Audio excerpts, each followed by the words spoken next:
Erokamano kuom keto Ramogi TV ka wadhi mbele gi weche manyien ni jatend migawo mar alwora Soipan Tuya dwaro mondo doho ogol chik ne wuon nyithinde mar chulo ma ok tin ne Sh425 e rito nyithindgi ariyo kaachiel kod chulo negi pes somo. Tuya bende dwaro mondo doho ochung wuon nyithindogo e limbe gi limogi e ot kata e skul ka oyango ni chakre opogre kod Stephen Saibulu Kudate ene mosebedo korito nyithindgigo maonge kony mare.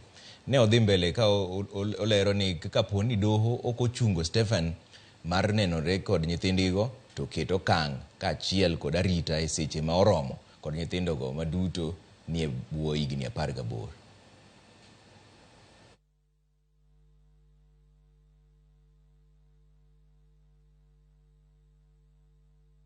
Nok mar thuolo mar somo, dhier, koso tich kaachiel kod teko mar mbui gine moko kuom midhiero ma ineno ni oserocho dongruok mar ngima nyithindo manyiri pachoka indie.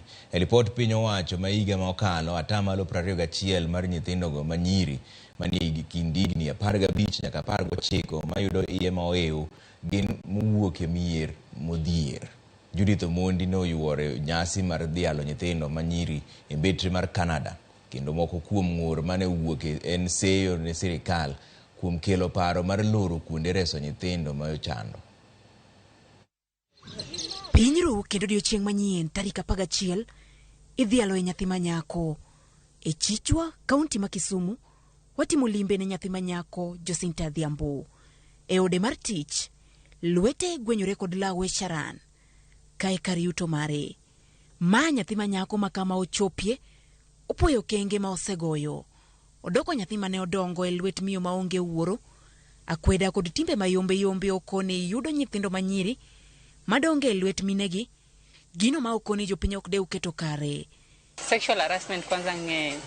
Nyithindo manyiri go through this a lot. Aparo ndalo moko kana tin adhi ora e chiro. Kana ora e chiro aromo gi baba moro. To baba moro no gima notimona no nomiya ok apar gima natimone no negatim. Because it was sexual harassment, honestly. But nikech koro aparo ne ging'eyo ni ati onge ng'ama kaka baba manyalo report ne, nikech ng'e ni mama ukende manitiere onge gima mama unya timone. Mago challenges go nitiere kendo ng'eny. Ima ohiu, lwenje mag kit chwech kaachiel kod tuoche mag nyeye gin moko kuom midhiero ma pod luwo nyithindo manyiri. E kaunti ma Nairobi, bende watwa kod rawera mane umako ich ka jahiga 16 mak manani ne oyudo thuolo mar dok e school. So I got pregnant when I was 16 years old in Form 2. So I went back to school when I was 17 and I had to repeat one class behind so that I could catch up. So I'm a young mom and a student.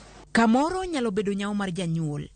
Nyithindo manyiri ma osekalie midhiero makamagi, koni nok mar somo, dhier koso tich kaachiel kod teko mar mbui, oseketo ngima nyithindo manyiri kama rach.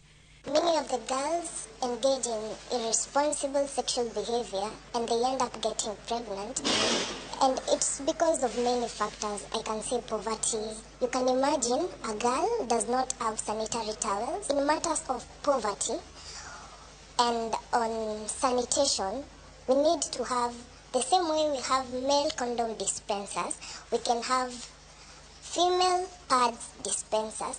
Kaka chiel kuom yore mag jiwo nyithindo manyiri, kendo tieko dhier tije mag lwedo ijiwo.